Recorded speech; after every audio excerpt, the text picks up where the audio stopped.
तो गाइस हम बात करते हैं क्रूड ड्रग्स। क्रूड ड्रग्स में अब बात करेंगे एंटीसेप्टिक और डिसइंफेक्टेंट्स की। एंटीसेप्टिक और डिसइंफेक्टेंट्स क्या होते हैं, किसी को पता है क्या गाइस? एंटीसेप्टिक एंड डिसइंफेक्टेंट क्या होते हैं, क्या होते हैं कोई बताएगा? एंटीसेप्टिक ये क्या करते हैं कि माइक्रो ऑर्गेनिज्म की ग्रोथ को रोक देते हैं, मतलब एंटीसेप्सिस का काम होता है, इनको सेप्सिस कहते हैं। ये क्या करते हैं? Stop the growth of micro organism. ठीक है, ये माइक्रो ऑर्गेनिज्म की ग्रोथ को वहीं के वहीं रोक देते हैं। एंटीसेप्टिक आपके हॉस्पिटल इंडस्ट्रीज में बहुत ज्यादा काम में लिए जाते हैं। क्यों? क्योंकि आपने देखा होगा हॉस्पिटल एक्वायर्ड इन्फेक्शन बहुत ज्यादा रहता है। आपने स्किन पे किसी तरह का वो इन्फेक्शन आता है तो सेप्सिस मतलब माइक्रो ऑर्गेनिज्म के अगेंस्ट में काम करता है। तो आप जैसे कि पेशेंट की सर्जरी हो रही है तो सर्जरी की ड्यूरेशन में अगर कोई इन्फेक्शन हो गया तो उस इन्फेक्शन के बचाने के लिए आपका एंटीसेप्टिक उसको अप्लाई किया जाता है। तो वो कौन कौन से एंटीसेप्टिक होते हैं मोस्टली, जो कि आपको प्लांट से मिलते हैं और वो बहुत ज्यादा काम में लिए जाते हैं, जो कि आपके प्लांट ऑप्टेन रहते हैं। तो उसमें अपन फर्स्ट बात करेंगे वो है आपका बेंजोइन। ठीक है, बेंजोइन ये प्लांट ऑप्टेन एंटीसेप्टिक है आपका। तो एक क्या होता है कि इसको लोबान भी कहा जाता है, सुमात्रा बेंजोइन भी कहा जाता है। ये क्या है कि रेजिनिक बाल्समिक फॉर्म में आपको मिलता है। किससे मिलता है कोई बताएगा मुझे कमेंट बॉक्स में? इसका साइंटिफिक नेम क्या है, इसका बॉटनिकल नेम क्या है, कोई बताएगा मुझे? यस आई एम वेटिंग यार गाइस, क्योंकि बात बताओगे तो ही बताएगा ना। तो इसका साइंटिफिक नेम है स्टाइलेक्स बेंजोइन। ठीक है, STYRAXBENZOIN, इसका बायोलॉजिकल नेम है स्टाइलक्स बेंजोइन। ये रेजिन से मिलता है आपको। ठीक है, स्टाइलक्स बेंजोइन, और ये स्टाइरेसी फैमिली से बिलोंग करता है। सुमात्रा बेंजोइन भी क्या है कि is produced free from the trees grown in the southern Asia. Asia में बहुत ज्यादा ये मिलता है, और सियान जो क्या है कि वियतनाम में मिलता है। इसके कलर की बात करें तो ये ग्रेइश ब्राउन होता है सुमात्रा बेंजोइन। सियाम बेंजोइन जो होता है वो येलोइश ब्राउन होता है। इनके ऑडियो की बात करें तो दोनों की एरोमेटिक ऑडियोस प्रोड्यूस होती है as compare to Siam benzoin की थोड़ी सी हल्की होती है। टेस्ट इनका दोनों का मीठा टेस्ट आता है। अब बात करेंगे इसमें केमिकल कंस्टिट्यूएंट कौन कौन से प्रेजेंट रहते हैं, इसमें कौन कौन से केमिकल्स प्रेजेंट रहते हैं जो कि आपकी फॉर्मुलेशंस के लिए या फिर आपके केमिकल कंस्टिट्यूएंट एक्टिव फॉर्म में। तो इसमें सबसे ज्यादा रहता है आपका बेंजोइक एसिड, बहुत ज्यादा मात्रा में इसमें प्रेजेंट रहता है। उसके बाद में इसमें सिनामिक एसिड रहता है, सिनामिक एसिड इसमें प्रेजेंट रहता है। उसके बाद में इसमें सियाम बेंजोइन जो कि एस्टर कॉनिफरल बेंजोइट, उसमें लगभग 76% रहता है। फिर सुमारिक सिनोलिक एसिड और सीआर सिनोलिक एसिड इसमें प्रेजेंट रहता है, जो कि ट्राइटरपेनोइड्स एसिड रहते हैं। केमिकल टेस्ट की बात करें तो जब आपको बेंजोइन को गर्म करोगे ना इसके साथ में, तो टेस्ट ट्यूब में फिर उसको कवर करोगे ठंडे के साथ में, तो आप इसमें ग्लास पैलेट के माइक्रोस्कोप में देखोगे तो सिनामिक एसिड के क्रिस्टल्स आपको इसमें देखना शुरू हो जाएंगे। उसके बाद में अगर आप इसमें पोटेशियम परमैंगनेट को बेंजोइन के साथ में मिक्स करोगे, पोटेशियम परमैंगनेट और बेंजोइन को मिक्स करोगे, गर्म करोगे, तो उसमें क्या है कि सुमात्रा बेंजीन होगा, तो बेंजील्डिहाइड की इसमें गंध आना शुरू हो जाएगी। तो सबसे बड़ा इसका यूज क्या है, ये एंटीसेप्टिक के रूप में काम में लिया जाता है, फिर प्रोटेक्टिव होता है, कुछ छोटा मोटा कार्बेंटिक और डायरेटिक प्रॉपर्टीज भी इसकी होती है। तो ये इसकी मेडिसिनल प्रॉपर्टीज, मेडिसिनल यूज काफी ज्यादा यूजफुल रहते हैं और ये काफी ज्यादा काम में भी लिया जाता है। अगला जो अपना आता है प्लांट आता है वो आता है मायर। मायर क्या होता है? ठीक है, मायर क्या होता है तो बोल मायर बोलते हैं, मायर गम मायर बोलते हैं। तो ये है ना ओलियोगम रेजिन से मिलता है हमें, और कॉमिफोरा मोल भी इसको कहा जाता है। COMMIPHORA कॉमिफोरा मोल भी कहा जाता है, जो क्या है कि हमें कॉमिफोरा स्पीशीज से मिलता है। इसकी ब्लूसेरेसी फैमिली रहती है। ठीक है, ये नॉर्थ ईस्ट अफ्रीका में बहुत ज्यादा मिलता है। इसकी कलर की बात करें तो रेडिश ब्राउन इसका कलर रहता है, रेडिश ब्राउन इसका कलर रहता है। ये रेडिश ब्राउन फॉर्म में आपको मिलेगा। ये रेडिश ब्राउन उसमें एरोमेटिक स्मेल रहती है, एग्रीएबल रहती है। ये इसकी साइज है ना 1.5 से 3 सेंटीमीटर डायमीटर में आपको ये मिलता है, राउंड में रहता है, इरेगुलर टीयर शेप्स इसमें प्रेजेंट रहते हैं।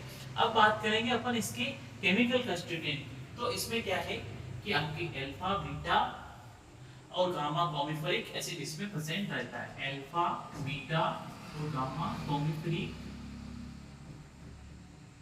कॉमिफरिक एसिड इसमें बहुत ज्यादा मात्रा में पाया जाता है। उसके बाद में इसमें यूजिनोल पाएगा, टर्पेन्स पाया जाता है। तो सेम इसकी एप्लीकेशंस की बात करें तो ये इसका आपका स्टिमुलेंट का काम करेगा, आपके एंटी सेप्टिक का काम करेगा, ठीक है, डाययूरेटिक्स का भी ये काम करेगा, एंथैल्पमेटिक का काम करेगा, एस्ट्रिंजेंट का काम करेगा, उसके बाद में ये ना एक्सपेक्टोरेंट का भी काम करेगा। अब अगला जो अपन प्लांट की बात करें वो है आपका नीम, ठीक है। नीम की फुल पत्तियां एंटीसेप्टिक होती है, सारी की सारी उसके होल प्लांट, पूरा का पूरा प्लांट जो होता है ना वो आपका एंटीसेप्टिक होता है। इसकी जो साइंटिफिकली नेम की बात करें तो इसके एरियल, इसकी जो बाहर से जो भी सारे पार्ट्स है ना वो काफी यूजफुल रहते हैं आपके। और इसके प्लांट की बात करें तो एजा डायरेक्टा इंडिका इसका साइंटिफिक नेम है ना। अगर कोई एजा डायरेक्टा, साइंटिफिक नेम क्या है इसका, एजा DIRACT, एजा डायरेक्टा इंडिका इसका नाम है। और ये रूबिएसी फैमिली से बिलोंग करता है। इसकी कलर की बात करें तो ग्रीन कलर क्या होती है, वो ब्राउन बार्क होती है। और जो कैरेक्टरिस्टिक और टेस्ट थोड़ा कड़वा टेस्ट होता है। इसमें केमिकल कंपाउंड्स की बात करें तो ये ना केमिकल कंस्टिट्यूएंट नीम में इसको पेस्ट कंट्रोल के लिए काफी ज्यादा काम में लेता है। तो इसमें डाइटर्पेन्स बहुत मात्रा में आते हैं। इसकी पत्तियों में अलग केमिकल कंस्टिट्यूएंट और सीड्स में अलग रहते हैं, बार्क में अलग रहते हैं। तो सबकी बात करेंगे अपन कौन कौन से फ्लावर पार्ट में इसमें प्रेजेंट रहता है। तो सीड्स जो होती है ना, इसके सीड्स में, इसकी सीड्स में आपको निम्बीन मिलेगा, ठीक है। निम्बीन इसके सीड्स में आपको मिलेगा जो कि एंटीवायरल, आपको बुखार के लिए काम में बहुत ज्यादा आता है। अगर बुखार आता है तो आप इसके बीज जो आते हैं ना उनको आप दे सकते हो पेशेंट को। उसमें एजा रेक्टिन जो इंसेक्ट रेपेलेंट होता है, उसके फ्लावर, इसके जो फूल आते हैं ना, इसके फूल काफी ज्यादा फूल भी यूज में रहते हैं। अभी के सीजन में ये फूल्स मिलते हैं आपको जो बारिश के टाइम पे पकना शुरू हो जाते हैं। फ्लावर्स में डिम्बोस्टिरोल आपको मिलेगा, डिम्बोस्टिरोल आपको मिलेगा। उसके बाद माइरीसिटीन मिलेगा, माइरीसिटीन आपको मिलेगा। उसके बाद कैम्फरोल मिलेगा, कैम्फरोल मिलेगा आपको। तो ये इसमें प्रेजेंट रहते हैं जो क्या है कि मोस्टली इंसेक्टिसिडल का काम करते हैं, इंसेक्टिसिडल का काम करते हैं। उसके बाद में इसकी रूट्स होती है जो कि रिफोरेस्टेशन में प्रेजेंट रहती है, काफी ज्यादा यूजफुल रहती है। इसकी अपन बात करें तो यूजेस की बात करें तो क्या है कि ये फर्स्ट ऑफ ऑल तो क्या है कि आप है ना इसको एंटी वायरल के लिए आप काम में ले सकते हो, बुखार में काम में लेते हो। उसके बाद में आपके कोई माइक्रोबियल, एंटी माइक्रोबियल के रूप में भी आप इसको काम में ले सकते हो। कुछ भी माइक्रोब्स की ग्रोथ अगर इसमें आ रही है या फिर कुछ भी टॉनिक्स बना रहे हैं तो आप उसमें टॉनिक्स में आप काम में ले सकते हो, टॉनिक्स के लिए। उसके बाद में एंथैल्पमेटिक के रूप में भी आप इसको काम में ले सकते हो। और मलेरिया फीवर जिनमें होता है उसके लिए, और एंटीफिडेंट के रूप में काम में ले सकते हो। अगला जो बात करेंगे एंटीसेप्टिक में आपका आता है टर्मरिक, हल्दी। हल्दी का क्या नाम है साइंटिफिक, कोई बताएगा मुझे कमेंट बॉक्स में? हल्दी का कोई साइंटिफिक नेम बताएगा आप मुझे?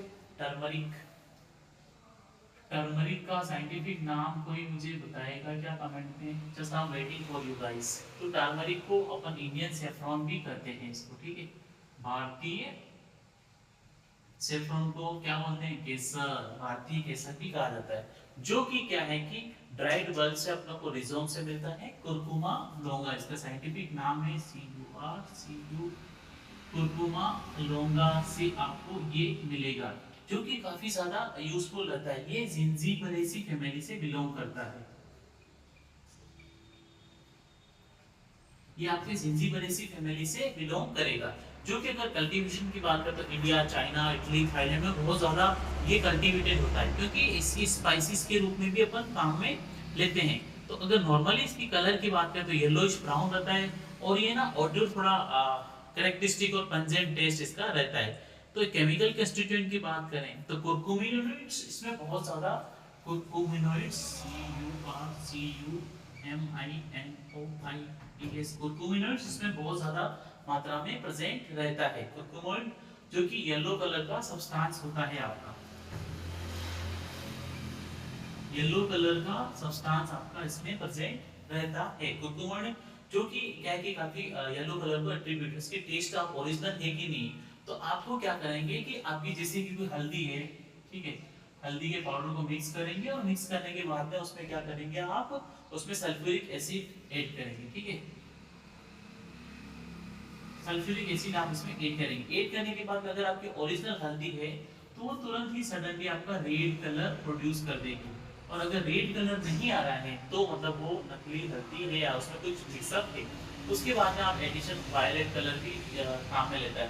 तो ये आपका है ना एंटीसेप्टिक का काम करता है, एंटी इन्फ्लामेटरी। अगर किसी पेशेंट को दर्द होता है तो भी आप ये काम नहीं कर सकते। गठिया में बहुत काम में आती है, सर्दी जुकाम में जिनको बहुत ज़्यादा जुकाम रहता है ना, उन पेशेंट्स के लिए भी बहुत ज़्यादा ये काम में आती है।